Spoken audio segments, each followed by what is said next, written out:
Mulheres, mitos e deusas. O feminino através dos tempos. Diotima e o amor.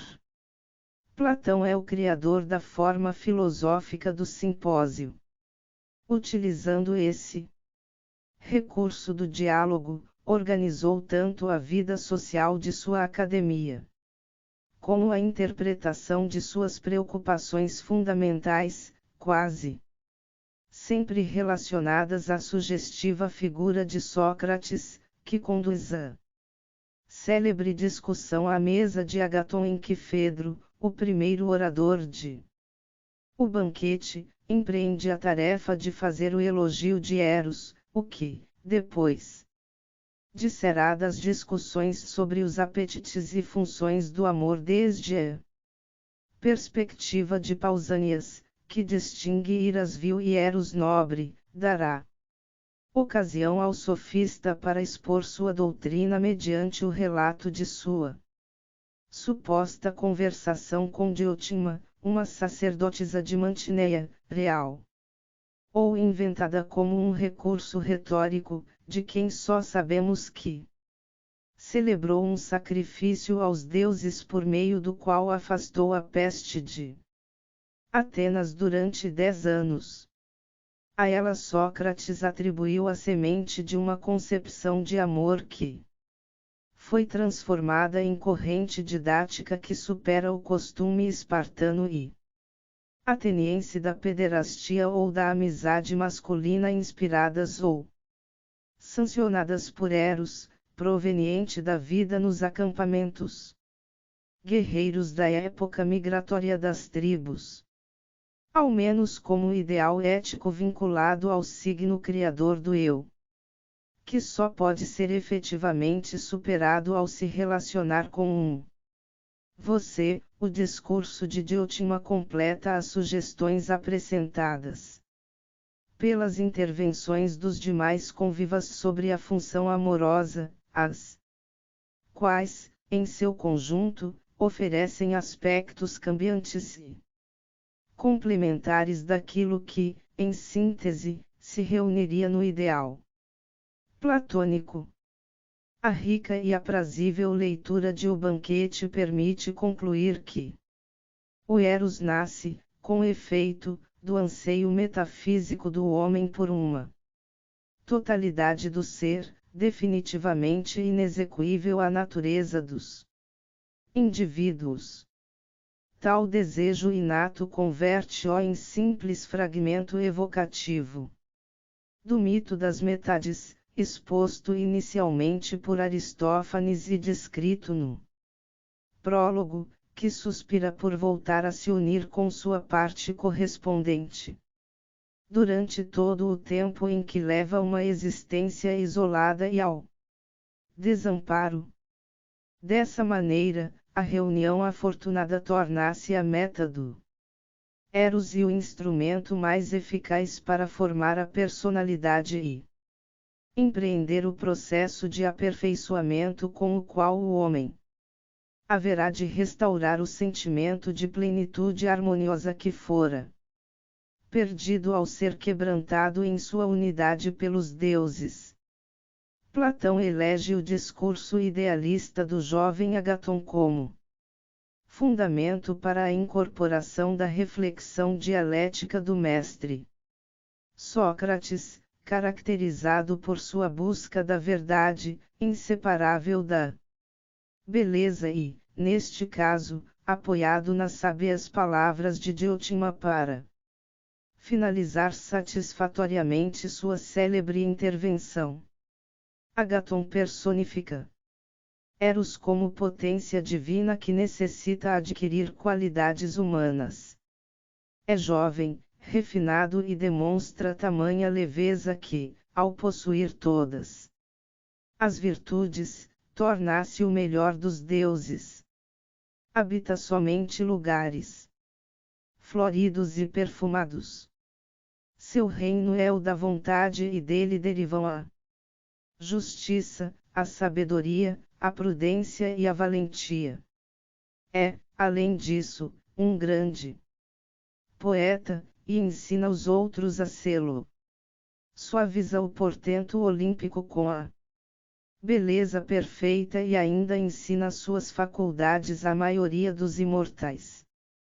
A postura adotada por Sócrates é intermediária, situando Eros entre o belo e o feio, entre o imperfeito e a perfeição absoluta, entre o mortal e o imortal, entre a sabedoria e a ignorância, portanto não pode ele ser um Deus, pois não participa da bem-aventurança característica das entidades celestes.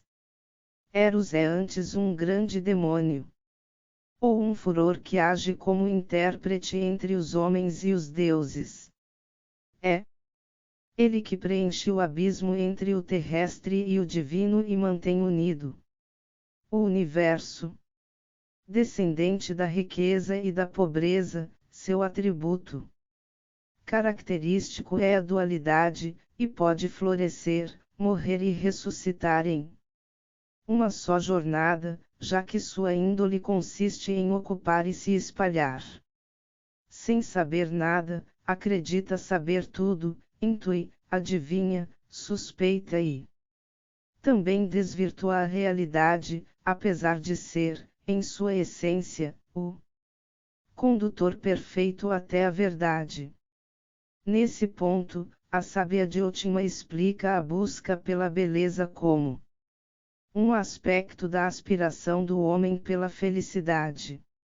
O sofista se vale da recriação dessa sacerdotisa de Mantineia, única mulher a quem reconhece sapiência e, inclusive, considera sua mestra, para expor seu ideal erótico como um princípio entre a filosofia e a religião, já que, segundo recordou o sofista, era difícil para ele falar por si mesmo daquilo que não conhecia. Desse modo, refere-se à felicidade como uma ânsia inerente à natureza humana e, portanto, deve ser canalizada e modelada de maneira criativa e com toda a consciência. Para Diotima, a relação de Eros harmoniza a difícil situação entre o pensamento e a vida, uma vez que engloba tanto a referência como a expectativa de um bem perfeito. Em sua insuperável obra Paideia, Werner Jäger, com grande perspicácia, observou que, graças à referência de Diotima, o Eros se converte, de um simples caso específico de vontade, na expressão mais visível e mais convincente daquilo que constitui o ponto fundamental de toda a ética platônica, a saber, que o homem não pode nunca desejar aquilo que não considere seu bem. Segundo Platão, o fato de a linguagem, apesar de tudo, não denominar de Eros ou Eran toda manifestação da vontade, mas reservar esse substantivo e esse verbo para designar certos anseios, encontra certo paralelo em outras palavras como poiesis, poesia, que, mesmo significando simplesmente criação, foi sendo progressivamente destinada, através do uso, para designar apenas um determinado tipo de atividade criadora, não só por sua revolucionária originalidade, mas pelo fato inusitado dessa interpretação ter sido atribuída a uma mulher singular. Consideramos importante transcrever um fragmento daquele discurso que, perante este breve desfile que mostra a situação da mulher no mundo em diferentes épocas e concepções, nos permite completar uma ideia da feminilidade como sendo inseparável do princípio criador de Eros que, em nossa época de tribulação, recobra uma vigorosa atualidade se consideramos que, somente mediante uma profunda modificação da consciência do bem e de nossa missão unificadora no mundo, nós, mulheres, podemos participar da reconquista indispensável da harmonia entre o pensamento, a vida e o sentido purificador da arte como caminho a ser trilhado na busca da verdade e do belo. Pois bem, se tens a convicção de que o amor, por natureza, versa sobre aquilo com que concordamos tantas vezes, não te espantes. Neste caso, pela mesma razão, a natureza mortal busca, dentro do possível, existir sempre e tornar-se imortal, e somente pode consegui-lo por meio da procriação, pois deixa sempre um novo ser no lugar do velho. Mas nem sequer durante esse período, no qual se diz que vive cada um dos viventes, e que é idêntico a si mesmo, o ser humano reúne sempre as mesmas qualidades. Assim, por exemplo, disse que um indivíduo, desde sua primeira infância até a velhice, é a mesma pessoa. Porém, embora se diga que é a mesma pessoa, esse indivíduo jamais reúne as mesmas coisas dentro de si mesmo, senão que está permanentemente se renovando em aparência e, ao mesmo tempo, se destruindo, em seu cabelo, em sua carne, em seus ossos, em seu sangue e na totalidade de seu corpo. E isto não ocorre somente no corpo, mas também na alma, cujos hábitos, costumes, opiniões, desejos, prazeres, sofrimentos e temores, todas e cada uma dessas coisas, jamais permanecem as mesmas em cada um dos indivíduos. Senão que umas nascem e outras perecem. Mas ainda muito mais estranho do que isto é o fato de os conhecimentos não somente nascerem de uma forma e perecerem de outra dentro de nós, de tal sorte que não somos idênticos a nós mesmos nem sequer nos conhecimentos que adquirimos, mas sim que também acontece o mesmo a cada um deles. Com efeito, o que se chama repassar só ocorre porque um determinado conhecimento pode nos abandonar, pois o esquecimento é o espaço de um conhecimento, e o repasse, ao criar dentro de nós uma nova lembrança em troca daquela que perdemos, conserva o conhecimento, de modo que pareça ser o mesmo de antes. É dessa forma que se conserva todo o mortal, não por ser completamente e sempre idêntico a si mesmo, como ocorre com os seres divinos, mas pelo fato de que o ser que se foi ou que envelheceu deixa após si um outro ser novo, similar àquilo que ele era. Por esse meio, Sócrates, o mortal participa da imortalidade, tanto em seu corpo como em tudo o mais. O imortal, por sua vez, participa da imortalidade por um outro processo bastante diferente. Não te admires, pois, se todo ser preza, por natureza, aquilo que é um renovo de si mesmo, porque a imortalidade é a razão pela qual todo ser é acompanhado por essa solicitude e por esse amor. Tome por certo, Sócrates, que assim é se desejas lançar um olhar sobre a ambição dos homens, a não ser que tenhas em mente uma ideia daquilo que te disse, ficarias assombrado de sua insensatez ao pensar em que terrível estado os lança o amor para se tornarem célebres e deixarem no futuro uma fama imortal. Para alcançar esse objetivo estão dispostos a correr todos os perigos, mais ainda do que o fariam por seus filhos, a gastar dinheiro, a suportar qualquer fadiga e a sacrificar a própria vida. pois então acreditas que Alceste se deixaria morrer por causa de Admeto, ou Aquiles para vingar Patroclo, ou mesmo vosso Codru para salvaguardar a dignidade real de seus filhos, se não estivessem convencidos de que permaneceria após eles essa recordação imortal de suas virtudes, tal como a celebramos agora. Nem mesmo pela hipótese mais remota. É para imortalizar sua virtude, segundo creio, e para conseguir tal renome, que todos concentram seus esforços, e com tão maior afinco quanto melhores forem, porque aquilo que mais amam é justamente o perdurável.